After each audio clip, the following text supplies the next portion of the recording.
de número 73. Depois tem um bolinho, né? Um cupcake, que é a nossa única aniversariante de janeiro. A Helena, então, os outros meses é um bolo, esse mês é um cupcake. Que ela é só ela que vai comer, óbvio, né? Tem um bolinho depois do culto. Salmo 73, verso 24. E hoje eu faço uma pergunta a vocês. Quem tem guiado você? Qual é o seu guia? Salmo de número 73, verso 24. É o primeiro livro do livro 3 de Salmos. O Salmo divide em 5 livros. O Salmo de número 73 é o primeiro livro do terceiro livro. O primeiro salmo do terceiro livro, né, melhor dizendo. Salmo 73, todos acharam? Assim diz a palavra do Senhor. Tu me guiarás com o teu conselho, e depois me receberás para a glória. Vamos orar. Senhor Deus e Pai, nós te louvamos pela tua palavra, Senhor. Te louvamos, Senhor, pela tua glória, pela tua misericórdia. Eu te peço, Pai, que nesta noite, Senhor, o teu Santo Espírito aplique a mensagem aos corações e que possamos refletir, Senhor, sobre o que tem nos guiado, Senhor. Quem tem nos guiado e para onde temos caminhado, Senhor. Que teu Espírito Santo aplique a mensagem, toque nos corações e nos faça, Deus, andar, Deus, nem à direita nem à esquerda, mas no caminho certo, o caminho que por ti foi ordenado, Senhor. Também oro por mim, Deus, pedindo que tudo aquilo que eu falar esta noite seja extraído do teu texto sagrado. Essa é a minha oração, em nome de Jesus. Amém. Podemos assentar?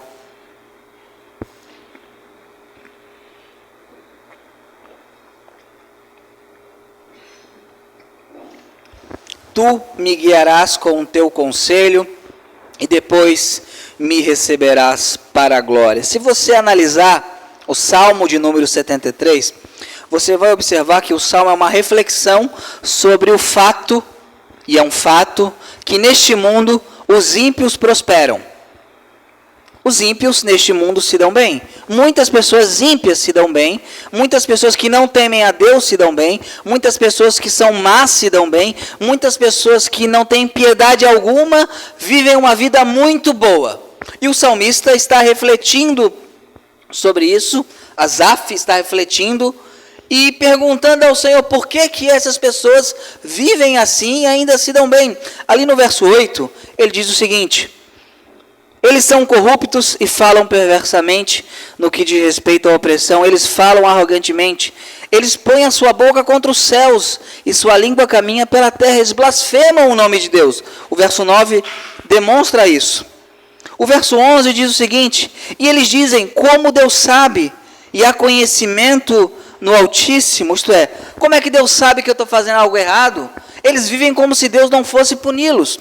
O verso 12, eis que estes são os ímpios que prosperam no mundo, eles aumentam em riquezas. Ele observa o mundo e verifica um fato. Ao contrário do que diz a teologia da prosperidade moderna, o fato é que pessoas ímpias prosperam. Pessoas boas também prosperam, pessoas ímpias passam necessidades e pessoas boas passam necessidade. E ele observa isso e fala, como é possível, Senhor? E ele questiona no verso 13, algo que alguns crentes, ou quase todos os crentes, já questionaram. Se ainda vale a pena servir ao Senhor diante do fato que os ímpios prosperam. O verso 13 diz o seguinte: realmente eu limpei o meu coração em vão e lavei as minhas mãos na inocência, pois ao longo do dia tenho sido afligido e castigado toda manhã. Minha vida tem sido uma vida de sofrimento, uma vida de dificuldade, e parece que eu lavei minhas mãos, caminhei em santidade e foi à toa. Mas depois ele vai observar uma coisa, que a questão não é a prosperidade ou a não prosperidade. A grande questão é o que tem dirigido estes ímpios ou o que tem nos dirigido. A grande questão não é se os ímpios prosperam ou se nós prosperamos. A grande questão é o que tem nos dirigido. E é isso que o salmista vai refletir, e o ápice dessa reflexão é o verso 24, quando ele fala, tu me guiarás com teu conselho, e depois me receberás para a glória. E dito isto, devemos entender que todo mundo é guiado. Agora, por que o homem precisa de um guia? A primeira verdade que vamos ver esta noite: Por que você, por que nós precisamos de um guia? Segunda verdade, por que o Senhor deve ser o nosso guia? Todo mundo vai ser guiado, mas por que deve ser o Senhor? E a terceira verdade, qual é a recompensa de ser guiado pelo Senhor? E hoje vamos refletir nesta noite. Os ímpios prosperam? Prosperam. A questão não é se eles prosperam, mas quem tem nos guiado? Quem tem nos dirigido? Então, a primeira verdade é que o homem precisa de um guia. O verso 24, tu me guiarás com o teu conselho. Ele admite que ele tem um guia. E a questão é que todos nós, o homem precisa de um guia. Vamos abrir ali em Efésios, capítulo 2. E por que nós precisamos de um guia? Por que o ser humano precisa de um guia? Primeiro, pelo nosso estado. O estado em que estamos naturalmente, sem a graça, sem a regeneração, sem a conversão do Senhor. Nós precisamos ser guiados. Efésios 2.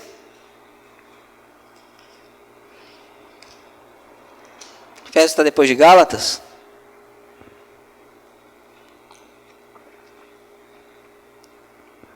Você precisa de um guia, alguém que direcione a sua vida, que dê propósito à sua vida.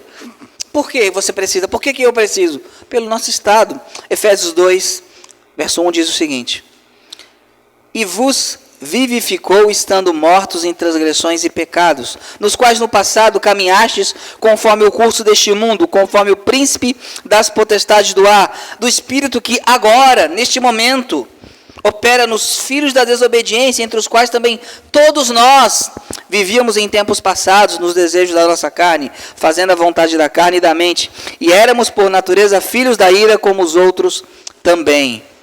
O que aqui o texto nos mostra aqui do nosso estado? Primeiro, verso 1, estado de separação. Morto em pecado e transgressão, não é que você não faz nada, está ali vegetando, não.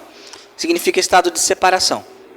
Então, por que eu preciso de um guia? Pelo meu estado. Qual é o meu estado? De separação de Deus. Eu, por mim mesmo, vivo um estado que estou separado de Deus. Eu, pela minha própria direcionamento, estou num estado em que vou por um caminho longe de Deus. Segundo ponto que o texto apresenta. Eu sou guiado por Satanás sem o Senhor. O verso 2. Nos quais, no passado, caminhaste conforme o curso deste mundo, conforme o príncipe das potestades do ar, do espírito que amanhã, que agora, opera nos filhos da desobediência. Por que eu preciso de um guia, alguém que me guie? Porque sem o Senhor, quem é que está me guiando? De acordo com o texto. Satanás. Ah, mas eu estou em cima do muro. O muro pertence ao diabo. Ele fez o terreno ali, fez um muro na extrema e ele fez o muro bem na divisa, o muro pertence a ele. Satanás tem guiado as pessoas. Satanás tem guiado os seres humanos. Ah, mas eu não faço mal a ninguém, eu não mato. Satanás não precisa disso. Ele basta que você viva uma vida moral e ética como se Deus não existisse. É o que ele precisa. É o que ele precisa.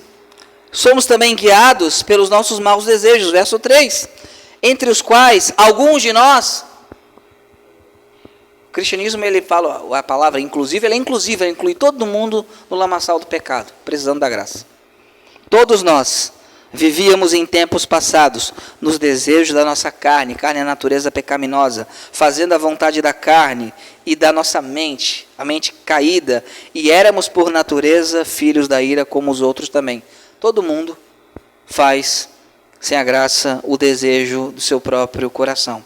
Então, o nosso estado é um estado deplorável, por isso que nós precisamos de um guia. A questão é, quem tem guiado você? Alguém tem guiado você. Alguém tem direcionado a sua vida. Você está caminhando por uma direção. Ninguém está parado. Você está indo para algum lugar. A questão é, quem tem guiado a sua vida? Quem tem direcionado as suas escolhas? Quem tem direcionado o seu planejamento? Esse ano você sentou, planejou o ano. O que você planejou no ano? Eu quero mais isso, eu quero mais aquilo, eu quero ser mais santo. O que nós planejamos? Lembremos, o salmista está refletindo sobre a prosperidade do ímpio. E ele fala, mas tu me guiarás pelo teu conselho. Eu não vou olhar como o ímpio tem vivido, como ele tem se dado bem, não. Eu vou olhar para o Senhor e pelo teu conselho. Segundo ponto, por que você precisa de um guia? Pelo seu coração. Jeremias 19, 9. Quem já ouviu essa frase? Siga o seu coração. Já ouviram essa frase? Frase bonita, né? Vamos seguir o nosso coração. não faça isso. Não é bom. Jeremias 19, 9. Estou relendo Jeremias, né? Terminando a minha 8ª leitura da Bíblia. E eu fico às vezes irritado com esse povo de Jeremias. Olha, sinceramente, a paciência que Jeremias teve. Muita paciência mesmo. Jeremias 17, 9. Diz o seguinte: não, eu me guio pelo meu coração. Eu faço aquilo que eu sinto. Claro que nós devemos olhar os nossos sentimentos, devemos olhar o nosso coração, mas há pessoas que só se guiam pelo coração. Diz o seguinte: o coração é enganoso. Abaixo de todas as coisas? Não. Acima de todas as coisas. E aqui a King James ela foi muito assertiva. Desesperadamente perverso, quem pode conhecê-lo? Aí no verso 10 fala: eu, Senhor, esquadrinho o coração. Quer dizer, nem você conhece o tamanho da pecaminosidade do seu coração. Vou dar algo que vai nos fazer pensar. Imagina um bebezinho austríaco tentando caminhar e ele caminha, se levanta e cai um pouquinho e chora. Aí a mamãe pega ele no colo e diz: olha que cena linda. Bonitinho, né? Imagina se esse bebezinho é Hitler. Quem é que imaginaria? Não tem como imaginar. Não há como imaginar. O nosso coração é enganoso, desesperadamente perverso. Por isso que nós precisamos de um conselheiro, nós precisamos de um guia. Vamos abrir ali em Lucas 6,39. Sabe o que acontecerá se você deixar o seu coração conduzir você, fazer com que você siga pelo caminho que o seu coração falar? Claro, eu falo de um coração não purificado pela graça, que não busca o conselho em Deus. Lucas 6,39.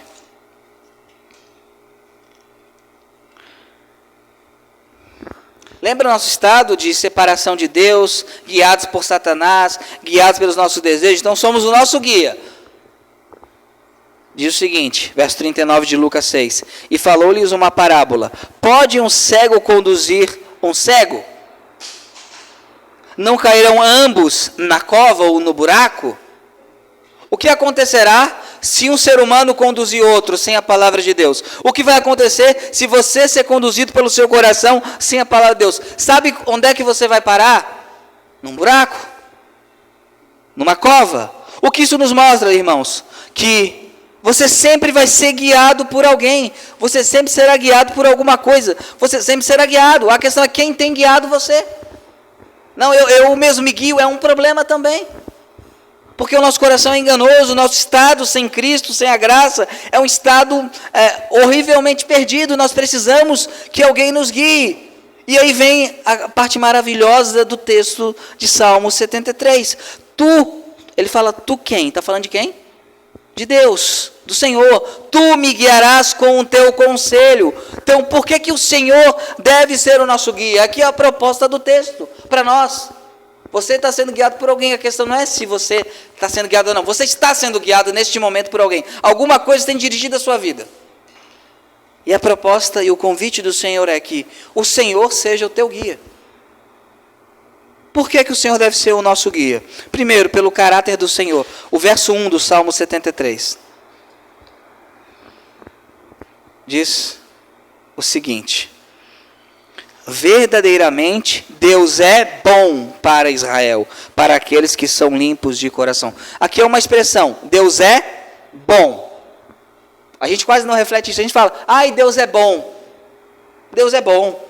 O que significa a expressão Deus é bom? Tob, do hebraico. Deus é bom. A expressão Deus é bom é a soma de todos os atributos morais de Deus. Significa que Deus é bom porque Ele é agradável, porque Ele é amável, porque Ele é generoso, porque Ele é benigno, porque Ele é correto, porque Ele é misericordioso, porque Ele é compassivo.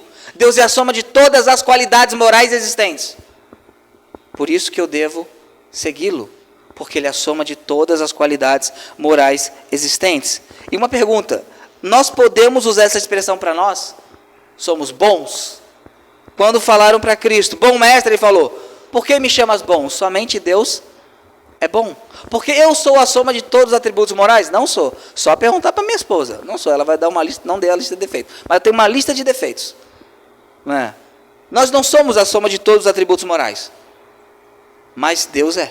Por isso que eu devo segui-lo. Por isso que eu devo ser guiado por Ele. Devemos confiar na bondade do Senhor para nos dirigir.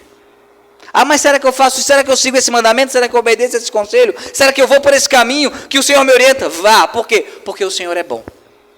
Porque Ele é a soma de tudo que é benéfico. E Ele não vai nos direcionar a um caminho de erro, a um caminho errôneo. Vamos abrir ali em Jeremias 29:11.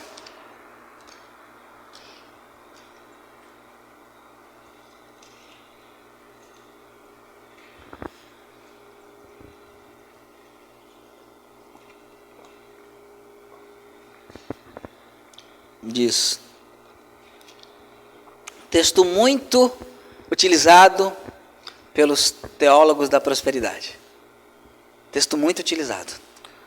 Jeremias 29:11 diz o seguinte: porque eu sei os pensamentos que eu tenho sobre vós, diz o Senhor, pensamentos de paz e não de mal, para vos dar o fim que esperais. Viu? O que você quiser, Deus vai dar, é isso que falam. O contexto aqui, qual era? O povo está indo para o exílio, para a Babilônia, e Deus fala através de Jeremias: não lutem, se deixem ser vencidos, sejam exilados, construam casas, se casem e vivam na Babilônia e orem pela paz dela. O povo, peraí, eu vou fazer isso? Não, é ruim, eu não quero me estabelecer na Babilônia. Fica lá porque vai ser 70 anos. Confia em mim. Por que, Senhor? Por que eu vou confiar? A sua proposta não me é vantajosa. Não era vantajosa. Você vai vir um povo estrangeiro, pega você e Deus fala: eu quero que você viva em paz lá. Não precisa fazer piquete político, queimar tudo na Babilônia. Viva em paz na Babilônia. Se casem, criem filhos, trabalhem. Mas longe da minha terra, longe de Israel. Sim, longe de Israel. Eu estou punindo vocês, mas vão para a Babilônia. Confiem. O povo, mas Senhor, isso não é possível. Aí Deus fala: eu é que sei que pensamento eu tenho de vós. Pensamentos de quê? De paz e não de mal, para vos dar o fim que vocês desejam. O que eles desejavam? Viver. Se eles se colocarem contra a Babilônia, o que aconteceria com eles? Iriam morrer. Aqui é uma ordem de Deus que aparentemente não é confortável. Vão viver no exílio. Mas Senhor, eu confio no Senhor, confie em mim. Por quê? Porque eu que sei que pensamento eu tenho sobre vocês. Eu sei o que é melhor para vocês. Por vezes, nós ficamos com medo de obedecer a algo que nós sabemos que é bíblico, que é uma ordem do Senhor, e não obedecemos, com medo de consequências. Não devemos ter esses medos. Por quê? Porque é o Senhor que sabe que pensamento tem de nós, e o que o Senhor quer para nós, em sua lei, em seu caminho, em seu conselho, é a melhor coisa possível. Nós não devemos temer a obediência ao Senhor, porque Ele é que sabe o pensamento que tem de nós. Pensamentos de paz e não de mal. Quando o Senhor dá um mandamento, uma ordem, não é para nos destruir, é para nos abençoar. Mesmo que aparentemente, à primeira vista, essa ordem, esse pensamento, pareça um contrassenso. Por isso que o Senhor deve ser nosso guia, mas para isso eu devo confiar no caráter de Deus. Não há como eu seguir o Senhor se eu não confiar no caráter do Senhor. Deus é o quê? Perfeito, Ele é bom. E eu não sou. Então eu devo seguir quem? A minha consciência, que por vezes está amortizada pelo pecado, não sempre, mas por vezes? Ou a palavra de Deus, porque Deus é bom? O que eu devo fazer? Não fiquem com medo de ter o Senhor como guia. Não devemos temer a obediência. Não devemos temer a obediência. Tem uma passagem bíblica que Samuel está demorando para chegar. E Saul está lá. E Saul resolve fazer o quê? Sacrificar. Ele sacrifica, ele não podia fazê-lo. E ele também poupa rebanhos. Porque a ordem de Deus era destruir tudo.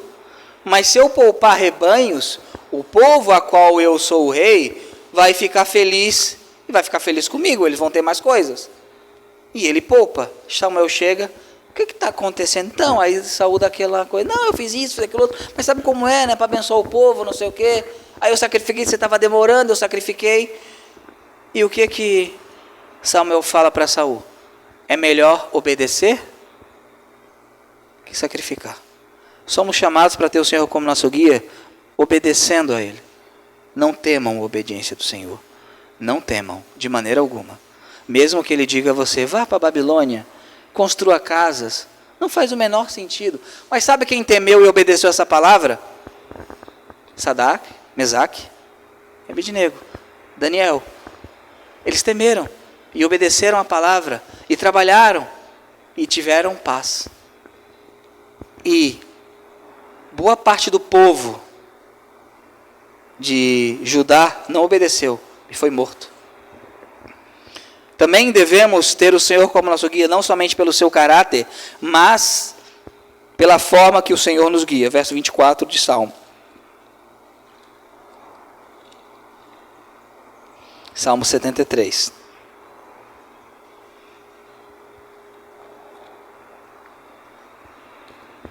Tu me guiarás com o teu conselho. A palavra guiarás, a SF coloca uma mesóclise aí que travou minha língua, né? A palavra guiarás é liderar. O Senhor é meu guia, o Senhor é meu líder. Então Ele me lidera. De que maneira? Com o teu... O que é a expressão conselho? O conselho aqui no hebraico é propósito, desígnio. E existem basicamente 3 maneiras que o Senhor estabelece o seu propósito, conselho, desígnio sobre nós, que Ele nos guia, nos lidera. Primeiro, pelos preceitos bíblicos. O conselho de Deus. Os preceitos bíblicos. Salmo 119. Vamos abrir. Tu me guiarás pelo teu conselho. Primeiro, pelos preceitos bíblicos. 119, verso 1.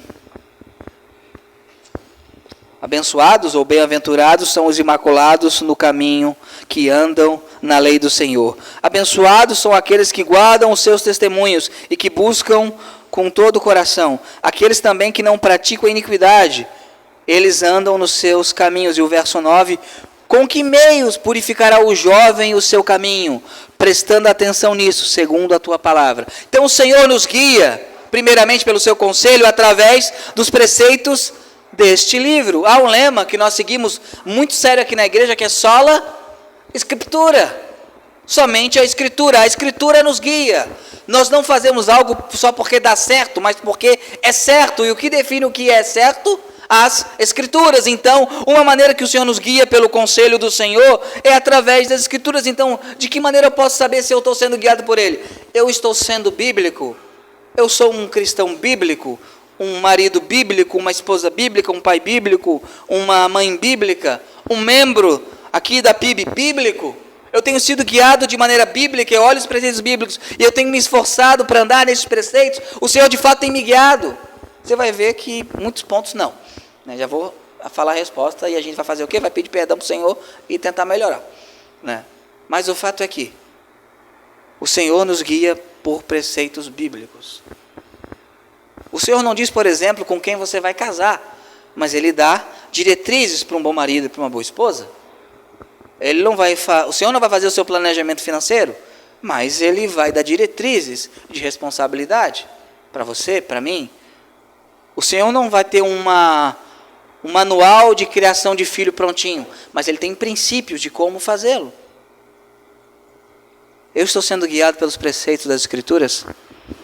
O Senhor tem me guiado pelo conselho dEle? Ou eu tenho me guiado pelo meu próprio conselho, pelo conselho do mundo? A primeira forma de o Senhor nos guiar é pelas Escrituras. As Escrituras não podem falhar, logo os seus conselhos não podem errar. Segundo, Ele também nos guia pela providência divina. E aqui entra o mistério. Romanos 8, 28, vamos abrir.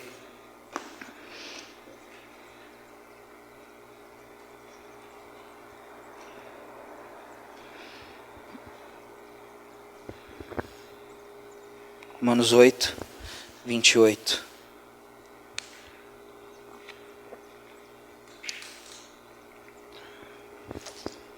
E sabemos que todas as coisas trabalham juntamente para o bem daqueles que amam a Deus, daqueles que são chamados de acordo com o seu propósito. Duas verdades que a Bíblia menciona Primeira, que Deus está no controle de todas as coisas. A segunda, que nós somos livres até certa medida e somos responsáveis. Porém, há alguma coisa aqui que o texto fala. Todas as coisas trabalham para o bem daqueles que amam a Deus. Como? Não faço ideia. Eu não sei como funciona, mas eu sei que é assim. Porque a Bíblia fala que sabemos. A Bíblia não diz que entendemos. Pastor, você entende como? Não, de maneira alguma não entendo. Já quebrei a cabeça e não dá. Quando você entra no seminário, os primeiros 6 meses você acha que sabe tudo, aí depois você vê que não sabe nada. E é basicamente isso. Né? Quanto mais estudo a Bíblia, mais eu vejo que realmente tem coisas que eu vou ficar sem resposta aqui. Né? Aí eu vou perguntar lá no céu, né, para o pessoal, que se eles quiserem me responder. Né? Eu vou ter uma conversa com Adão e Eva, tenho certeza disso, vou ter uma certa conversa. Por quê? O jardim é do tamanho do Iraque, uma só árvore, para quê? Né? Vou conversar, mas o fato é que o Senhor nos guia pela sua providência.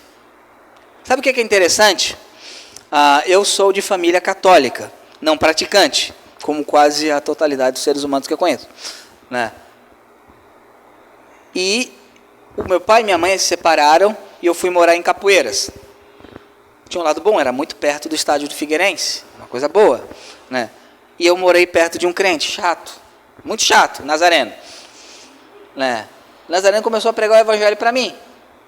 E eu me converti. E foi aberta uma congregação da Igreja do Evangelho Quadrangular ali. Vocês sabem que eu não tenho muito a ver, embora respeite, com a Igreja do Evangelho Quadrangular, mas abriu uma congregação do lado da minha casa. Do lado. Como minha mamãe não vai ver a pregação mesmo, tem uma época que eu era proibido de ir no culto e tinha que escutar no banheiro. Se fosse um pouquinho mais distante, eu não ia escutar a pregação. Providência, não foi? Foi providência. Foi providência. E eu me converti, estou aqui hoje. Providência. Nem tudo o que ocorre na minha vida eu entendo. Eu queria que meus pais se separassem? Obviamente que não. Não queria. Mas se não tivesse separado, eu não estaria morando do lado de uma congregação, de uma igreja evangélica. Eu não sei explicar tudo, mas eu sei que o Senhor nos guia por meio da sua providência. Não significa que você é um robô de maneira alguma. Você é responsável pelas suas ações e pelas suas decisões, e são vocês quem tomam as decisões. Só que diante do caos das nossas decisões, o Senhor governa. Os irmãos de José lançaram ele num buraco e o venderam como escravo. Não foi o Senhor que vendeu ele como escravo. Deus não ordenou que vendessem como escravo. Daquele caos o Senhor fez algo maravilhoso.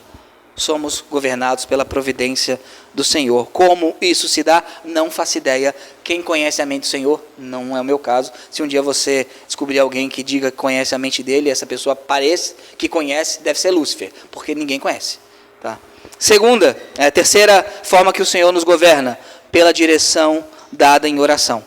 Vamos abrir ali em 2 textos, Colossenses 3,15. Colossenses 3,15.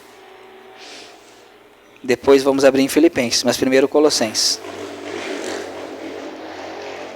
Então o Senhor nos guia pelo seu conselho através dos preceitos bíblicos, através da providência divina, a bendita providência divina, todas as coisas. O Senhor tem governado a sua vida, o Senhor tem cuidado de você. Você às vezes não entende. Muitas vezes você não entende, talvez você nunca entenda, mas o Senhor cuida de nós. Né? Sabe que a gente é criança e a gente quer botar o dedo na tomada e Deus vem e paf. A criança não entende porque que a gente não deixa... A criança não entende porque que o pai não deixa ela botar o dedo na tomada. Você não consegue explicar bem. A comparação entre nós e o Senhor é ainda maior. Por quê? Porque a tua distância para um bebezinho é menor do que a nossa para o Senhor. Ali em Colossenses 3,15, diz o seguinte: e a paz de Deus domine em vossos corações, para a qual também fostes chamados em um corpo, e sede agradecidos. Uma maneira que o Senhor governa a nossa vida é colocando certezas em nosso coração através da sua paz. De que maneira? Por meio da oração. Aí sim, o texto de Filipenses, que vai demonstrar isso. Filipenses 4:6. A paz de Deus domine. O Senhor nos direciona por meio da oração. Lembra que não dá para confiar no teu coração, mas confie na direção que Deus dá no teu coração mediante oração, mediante busca sincera, mediante a meditação na Bíblia. Confie no direcionamento do Senhor. Filipenses 4:6 diz o seguinte: por nada estejais ansiosos, mas em tudo pela oração e súplica com ação de graça, sejam as vossas petições conhecidas diante de Deus. E aqui tem a consequência. E a paz de Deus, que excede todo o entendimento, guardará os vossos corações e as vossas mentes através de Cristo Jesus. Aqui é algo para nós entendermos como o Senhor nos governa muitas vezes. Nós oramos, nós buscamos ao Senhor e nós tomamos decisões baseadas nas Escrituras. Se a sua decisão não confronta as Escrituras e a paz no seu coração, é muito provável que seja uma decisão, uma direção dada pelo Senhor. Isso pode dar errado? Claro que pode. Por quê? Porque somos humanos e as nossas percepções por vezes são manchadas. Mas uma maneira clara que o Senhor nos governa é dando paz ao nosso coração, né?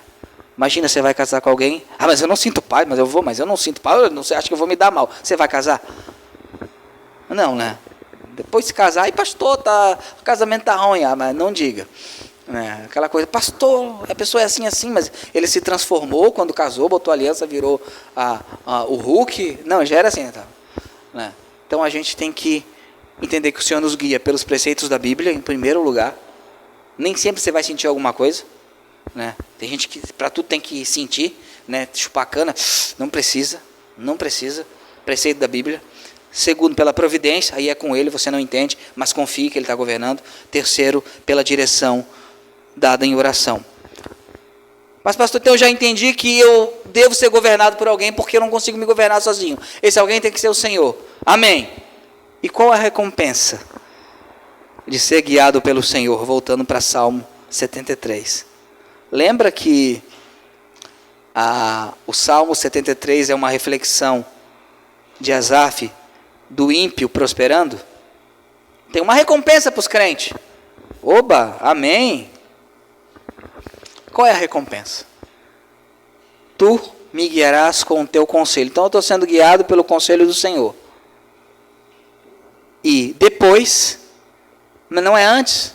Eu queria que fosse antes. Podia ser antes, não podia? Eu pessoalmente queria muito que fosse antes, mas é depois me receberás para a glória.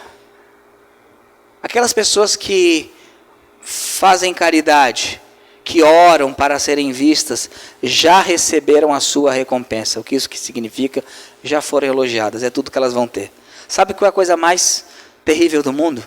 Que tudo que o homem tem para receber, ele receba aqui. Tudo que ele tem de bom para receber em vida, ele receba aqui. Essa é a coisa mais terrível do mundo. Porque se esperamos em Cristo somente para essa vida, somos os mais miseráveis dentre todos os homens. Qual é a recompensa então? Primeira recompensa, o Senhor será seu íntimo. Tu me guiarás com o teu conselho e depois me receberás. A expressão receberás no hebraico aqui é a mesma usada para tomar em casamento, pegar pela mão. Agora olha que coisa interessante. Quando o Senhor vir, o que vai acontecer entre o cordeiro e a noiva? As bodas. Seremos tomados em casamento pelo Senhor. Haverá a maior de todas as recompensas. Nós seremos absolutamente íntimos do Senhor. Ele será o nosso Deus e nós seremos o seu povo. E Ele enxugará de nossos olhos o quê? Toda lágrima. Há uma proposta aqui de recompensa. Asaf vê o mundo, Asaf vê as pessoas ímpias prosperando, e ele para, mas o Senhor vai me receber.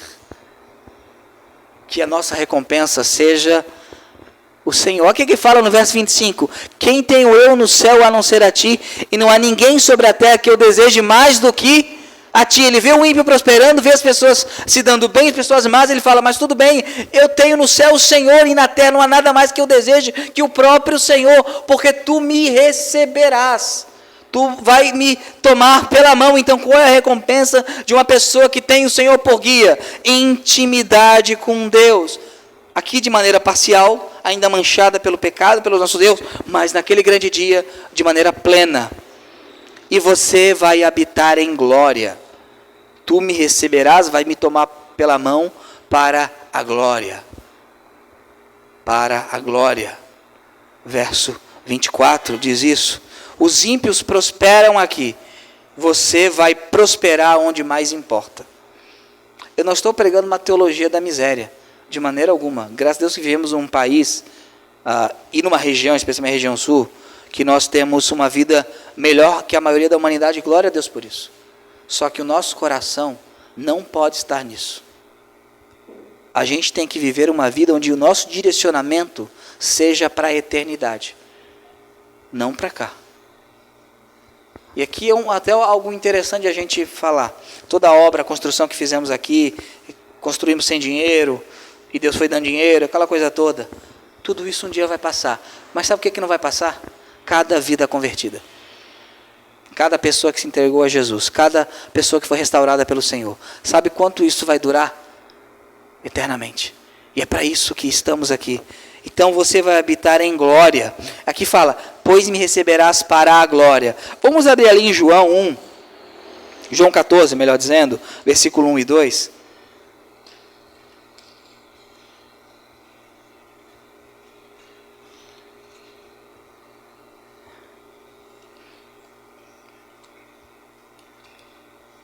E aqui, eu sou suspeito de falar, porque é que a King James ela vai na contramão de basicamente quase todas as traduções em português, mas nós mantivemos.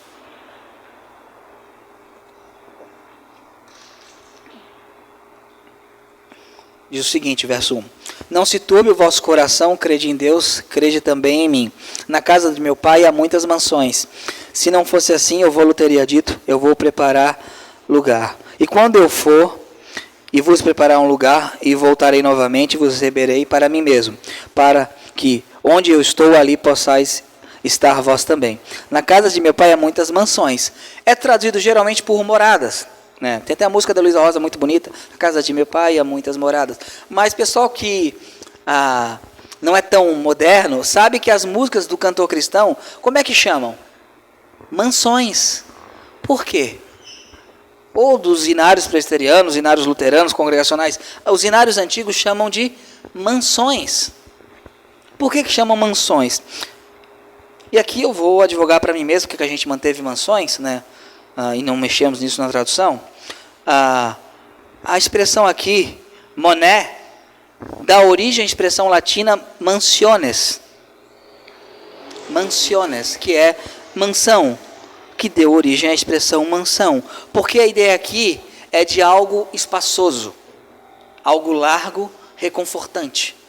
Uma morada pode ser um cubículo, pode ser uma kitnet. Você pode ganhar uma kitnet no céu? Não, não pode. É algo espaçoso. E é mais do que... Vamos deixar de ser materialista.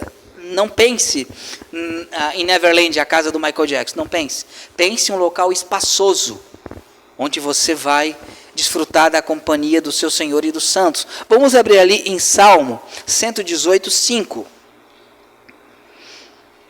Por isso que a King James traduz mansões. Na casa de meu pai há muitas mansões. Há um risco essa tradução, eu sei, porque o pessoal vai ficar prometendo mansão aqui, né?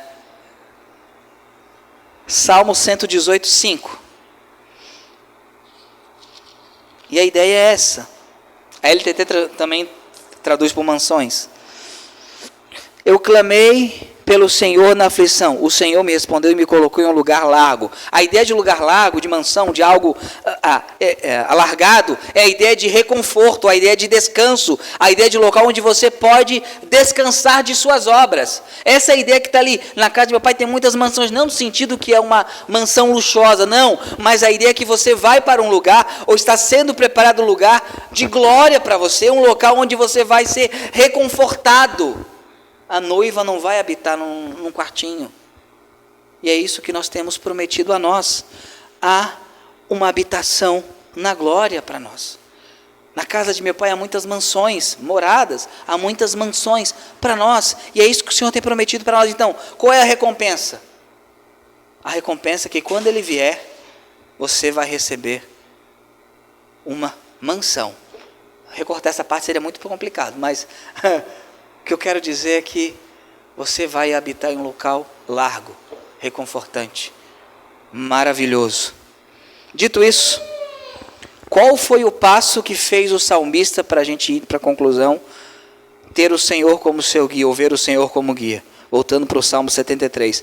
Até o verso 16, ele fala que estava doloroso demais para ele. Havia injustiça, havia as pessoas este mundo prosperando. E tem um ponto de mudança no Salmo, que fez com que ele então comece a ver o Senhor como guia e não mais olhar para a prosperidade ímpia do mundo. O verso 17. Estava doloroso demais. Ele fala, quando eu pensei em conhecer isto, o fato que os ímpios prosperam, foi doloroso demais para mim. Até que eu fui ao santuário de Deus, então eu entendi o seu fim. Estava sofrendo. Mas eu fui no santuário do Senhor, eu comecei a olhar as coisas eternas. Eu entendi qual seria o fim deles. Aí então eu pude ter o Senhor como meu guia, como meu conselheiro. E agora eu vou ser recebido na glória. Onde é que teve a virada de chave? Em qual local? Deus podia ter falado com ele em qualquer lugar, não podia? Podia. Mas quando ele foi na reunião solene do povo de Deus, o Senhor falou com ele. E ele entendeu. Eu vou olhar para algo eterno, não para algo comum, temporal. E essa é a importância de ter o Senhor como guia. O Senhor ordena que o seu povo congregue, se reúna. Por quê? Porque na congregação dos santos, nós juntos olhamos para aquilo que é eterno e não para aquilo que é passageiro. E quando olhamos para aquilo que é eterno, o Senhor passa a ser o nosso guia, o nosso conselheiro. Então receberemos um dia glória, quando Ele nos receber. E eu pergunto à igreja, qual líder você escolhe para a sua vida? Quem você quer que lidere a sua vida e guie a sua vida? É algo que só você pode fazer. Vamos ficar em pé e vamos cantar um hino. Peço que a Jane segure o Lucas ali, que ele estava dormindo. Ele já acordou, né? Já acordou. É bom, igreja cheia de criança é bom. É vida, né? É vida. Né? Pedir que a Leia cante um hino. Depois teremos a nossa pequena confraternização com a nossa aniversariante de janeiro. Alguns dos irmãos que estão visitando a igreja fazem aniversário em janeiro? Não? Continua sozinha. Continua sozinha. Né? Cupcake. Né? Hino 308.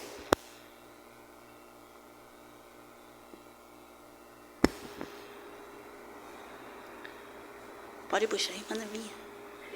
Tiver Jesus ao lado e por ele auxiliado, se por ele for mandado, a qualquer lugar irei, seguirei ao meu bom mestre, seguirei ao meu bom mestre, seguirei ao meu bom mestre, onde quer que for irei, seja meu caminho duro, espinhoso ou inseguro,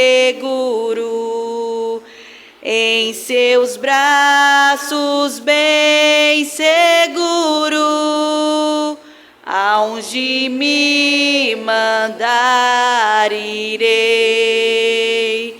seguirei ao meu bom mestre, seguirei ao meu bom mestre, seguirei ao meu bom mestre, onde quer que for irei. Males poderão cercar-me, ou perigos assustar-me, mas se Cristo segurar-me, aonde me mandar irei, seguirei ao meu bom mestre, seguirei ao meu bom mestre, seguirei ao meu bom mestre, onde quer que for, irei. Quando terminar a vida, fim da minha triste lida, tenho glória prometida, ou para o meu Senhor irei. Seguirei ao meu bom mestre, seguirei ao meu bom mestre, seguirei ao meu bom mestre, onde quer que for, irei.